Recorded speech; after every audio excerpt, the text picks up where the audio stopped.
Hey everyone, the name is Kris. Welcome to Comment Time 28. Today we're going to be talking about a lot of things. First of all, Tele pickup recommendations, pickup swaps in general, my VOS finish mod on my Les Paul, about Mesa Boogie, about other stuff. So yeah, stick around, let's get into it.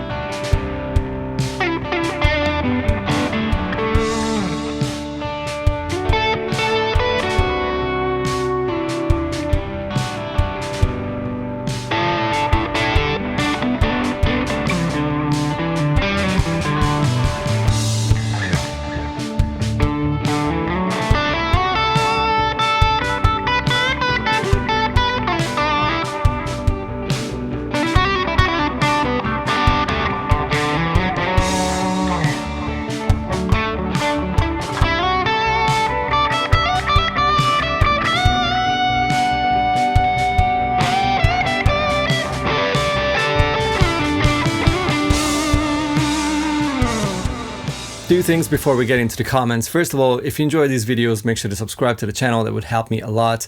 Check out the description box if you want to know what kind of stuff I'm using, what you've just heard in the intro track, etc. And maybe grab some merchandise if you want to support what I'm doing. And the other thing is some news on the album recording. I know it looks like it's kind of quiet around here. I didn't post any like album recording vlog style stuff for months now, but I've been working hard on the album, and actually 8 songs out of 9 are tracked, which is awesome. The 9th song is still happening because I'm waiting for the bass tracks. That's gonna be recorded by Nate Navarro, one of the best bass players of our time. He will deliver the bass tracks really soon, and then I can record guitars and vocals and everything. And for the other 8 songs, I'm still waiting for a couple of really cool guitar player guests. I asked a couple of people if they want to play a guest solo on the album, and I'm waiting for those to arrive. I don't want to say the names yet. I will reveal everything as soon as the tracks are here and it's safe that their solo and their contribution is going to be a part of this whole project. But all I can tell at this point, all I can tease is that you know them. You've heard and seen them around. And now, first comment. L. Chone 1813 or LC Hone or LCH Own. Man, these names. I would have kept the old pickups and used EQ to fix the issues. Pickups are generally a small part of the picture and an expensive way to get minimal change. Buy a Helix or Fractal AFX or a Helix Native, etc. and call it a day. Yeah, well, that's the thing. Whichever part of the guitar you take, you will find someone who proves that that part does not matter. We're talking about wood, that's the forbidden subject. It doesn't matter, whatever. Okay, well, that doesn't matter. Well, hardware, it doesn't really change a lot, so that doesn't matter. Pickups, that don't change anything. Well then, what changes? What makes a guitar better than another guitar? I don't really understand that kind of logic. Everything changes something to a certain degree, and depending on the pickup type, of course, if it's a slightly microphonic pickup, which is something I prefer, which is the old school way of making pickups, less wax, less potting really, or just partial potting, and that allows a lot more of the guitar's parts to contribute to the tone, because at that point that pickup is not just a magnetic thing, it also acts in a way like a microphone. If you scream into a pickup like that, like actually scream into it, you can hear your voice through the amp. So that's the thing. Everything changes the tone in a way, but it's up to you to decide if you give a damn or not. To me, pickups are like the seasoning on a food you just created. Like you make something really delicious and you don't season it the right way, it's gonna be pretty disappointing, right? If you season it right, if you use the right kind of spices and do it in the right way and don't overdo it, blah, blah, blah, it's gonna be the most amazing meal you ever had. And that is, to me, what a pickup does. I love my guitars to do exactly what I want with my rig. I think that's not too much to ask, right? And if I want to swap my guitars and just use the same rig, don't have to like grab another overdrive pedal or another amp or change the EQ everywhere every time I swap guitars, then I need to make sure that those guitars that I own sort of work together and have some sort of a common ground. And the Les Paul, this, by the way, the comment came under where I swapped the pickups in my Les Paul. The original pickups were great, but so radically different compared to anything else that I have that I always struggled with just literally plug and play swap guitars. I always had to back down the volume or the gain or change something about the low frequencies because the original neck pickup was super bass heavy. A very good pickup, but had a lot of bass, let's put it this way. And I don't want to add additional stuff, and most certainly don't want to add a multi-effect or a modular to my rig or swap my whole rig just to take care of that issue. Instead of fixing it in the mix, which the recommendation was in the comments, I wanted to take care of the core of the problem. And with that simple pickup swap, it's exactly what I did. Since then, I can literally plug in whichever guitar I want and they will work and sound their own way right with the same rig, which is just a big thing. Paul Cavalier, 213, sorry for butchering your name. Hi Kris, I have a butterscotch Tele with 51 Nocasters. It's exactly what I have. Into a 68 custom Vibro Champ reverb. What an amp. What pedals would you recommend for overdrive for blues rock? I watched your video, your other video with Guillaume, all the sounds with a Telecaster. Yeah, that was on the Toman channel. Really fun video. And it sold me on the Wampler Pantheon, which is a great choice. There you go. It was described as a transparent blues breakery pedal. Yeah, a bit more modern sounding, but yeah. But it worked because it was going into a transparent amp, not the scooped deluxe reverb. Looking forward to your recommendations. Yeah, that's the thing.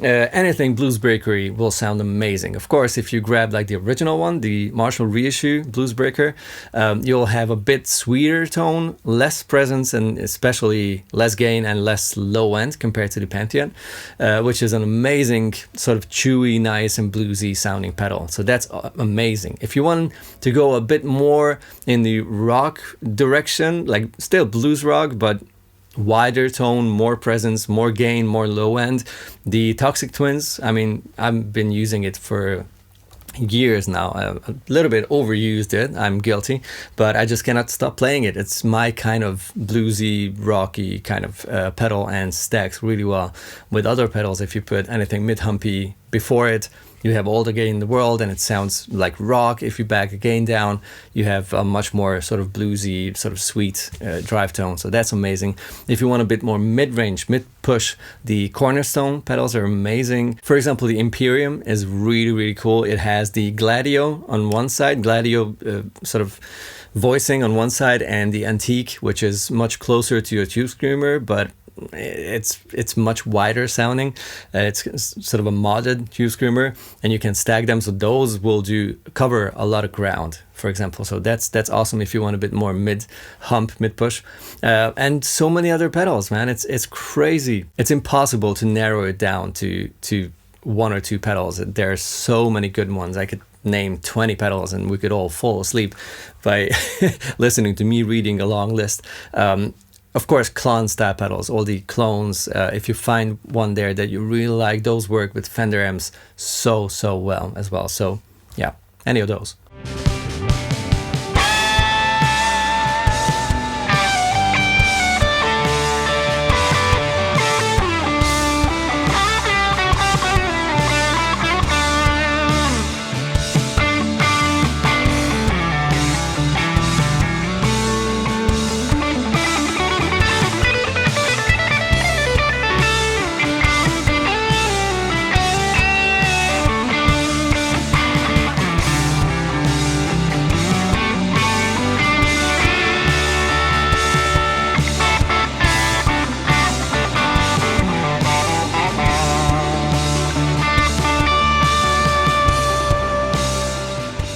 All right, the first international comment. This is going to be Hungarian. This came, I think, on Instagram. Yeah, it did.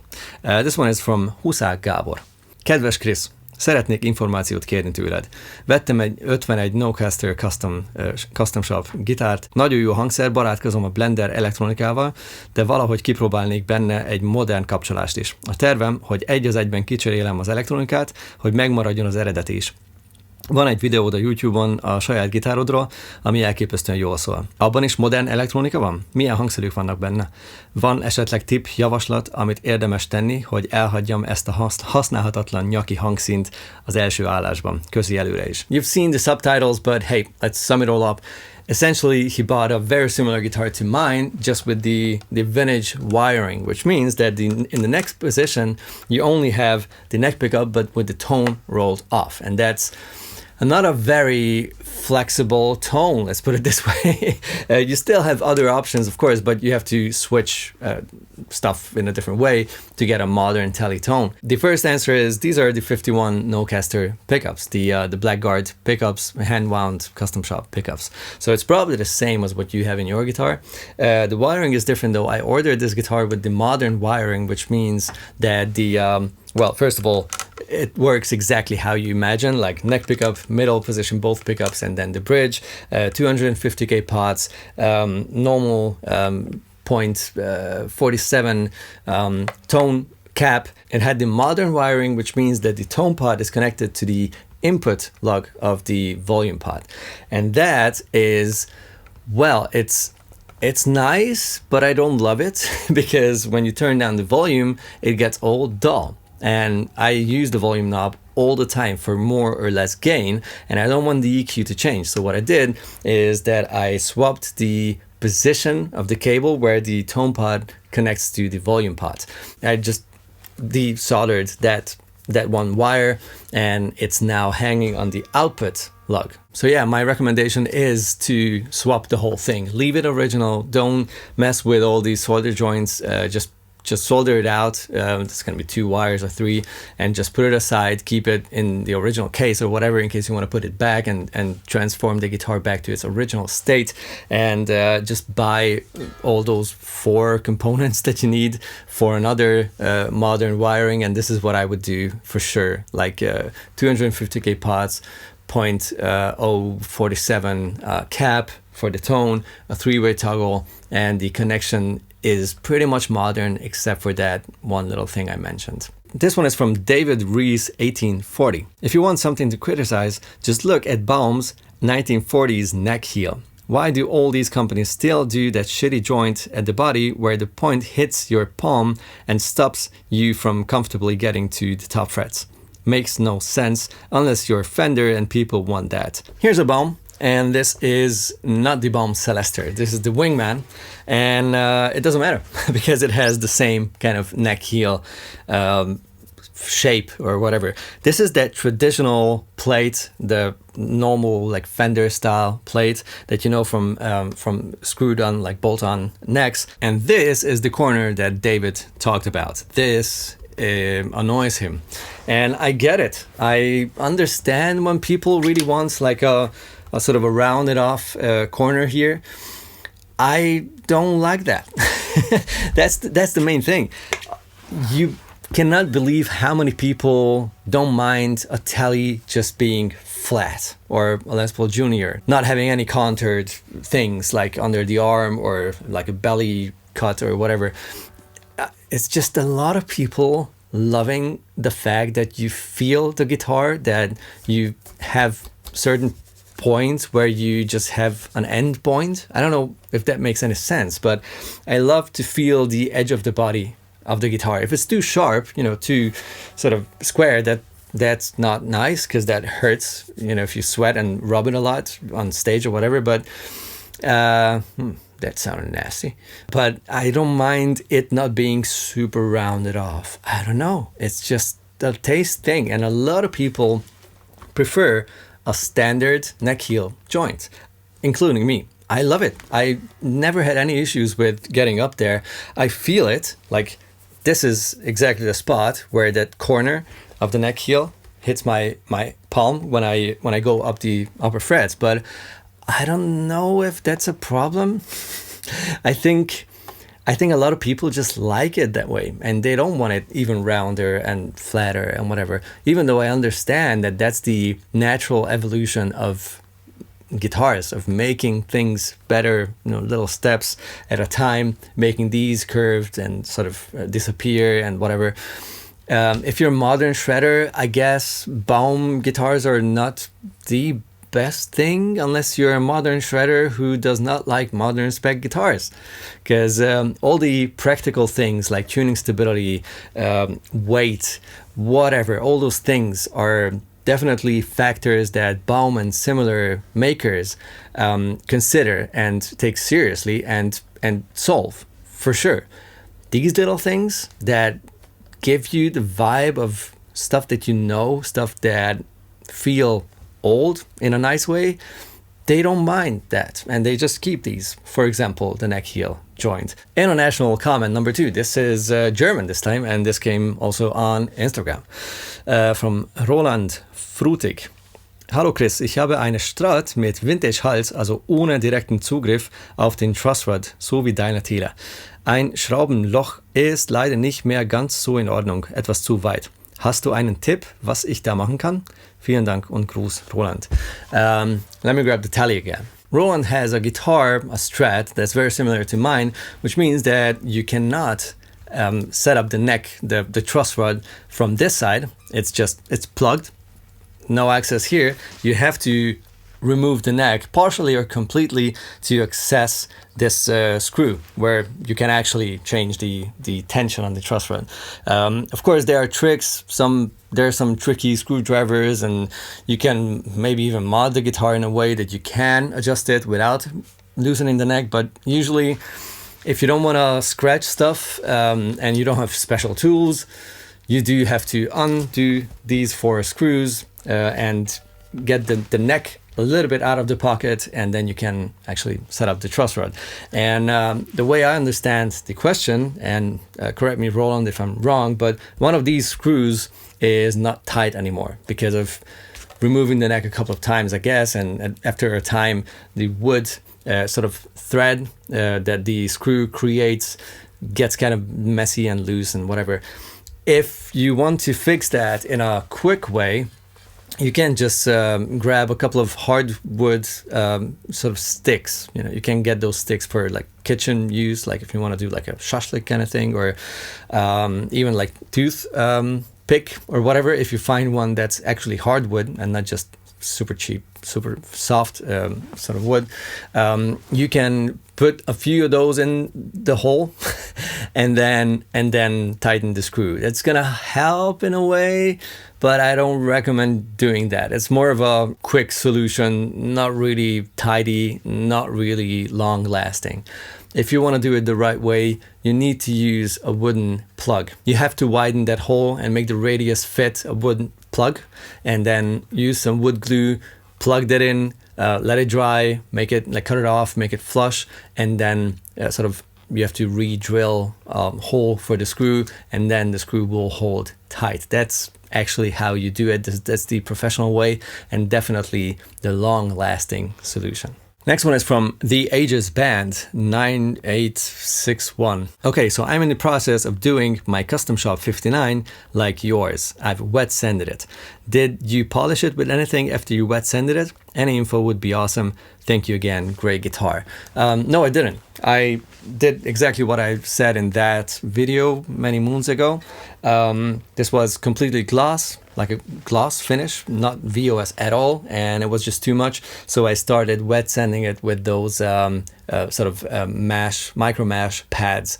I went from the finest one, which I have is I think 12,000 grit, and went back to 6,000, something like that.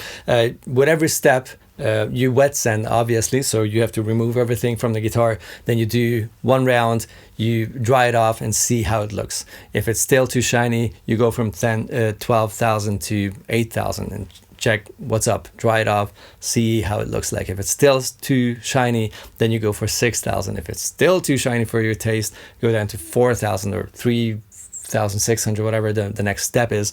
You the good thing about this is that you can reverse whatever happened. If it's too dull all of a sudden, you can just go back, or you can polish it up with a polishing wheel and just use that kind of paste, that thing, you know, the polishing paste, and just make it all glossy again. It's not something that you can repeat 100 times, because the lacquer just has a certain thickness. But you can definitely go down with that gloss to a point where you feel comfortable. If you overdo it, you can still go one step back, or you can just make it all glossy again if you want to. So yeah, I didn't do any polishing after it, because I would have had that original gloss at the end, which I did not want to have in the first place. And this one is from Hadouken 5150. I've been having the itch to buy a Mark series amp. I'm having a really hard time deciding between the Mark III or a current generation Mark series like the JP2C and Mark V. Do you think the JP2C would scratch the Mark series itch in the same way the Mark III would? Many years ago, I had the opportunity to make an interview with John Petrucci. They brought in his, at that time, new signature head, the JP2C, and we had 3 Mesas in the studio. This was the Thomas studio. I'll link the interview below in the description. We had my Mark III, that guy. Wait, let me point at it, that one. I took that one with me. We had a Mark V, which was the current one back then. And we had his signature, had the JP2C. And all 3 were just next to each other with a 4x12 Mesa cab. And we compared those 3. And the Mark V was very, very close, but our least favorite. And then the Mark III was our favorite, but it had that vintage rawness, a little bit less polished, or maybe even a little less tight, like a hint less tight gain, like high gain tone compared to the JP2C, but they were very, very similar. The JP2C in the Mark II C Plus setting was very, like, damn close to the Mark III. It's an awesome amp. If you can't afford the JP2C, it's a much more refined and versatile amp for sure. The Mark IIIs and Mark II C Pluses, as a matter of fact, have much more, well, limitations. You cannot really set the channels to sound very differently. You have to make compromises because they share so many knobs. Yeah, it's I love the Mark III. It's just my thing. I love the fact that it's like an underdog, that everyone wants the Mark II C Plus, and those prices are insane. And you can still kind of afford or sort of save up for a Mark III because their prices are just so much lower. But still, if you have the money to get a JP2C, man, that is an insane amp. All right, meet you down there in the comments below. And of course, let me know if you have any questions. Go ahead and react to anything that I've mentioned in this video. And yeah, see you in a new video, most probably next week. Bye-bye.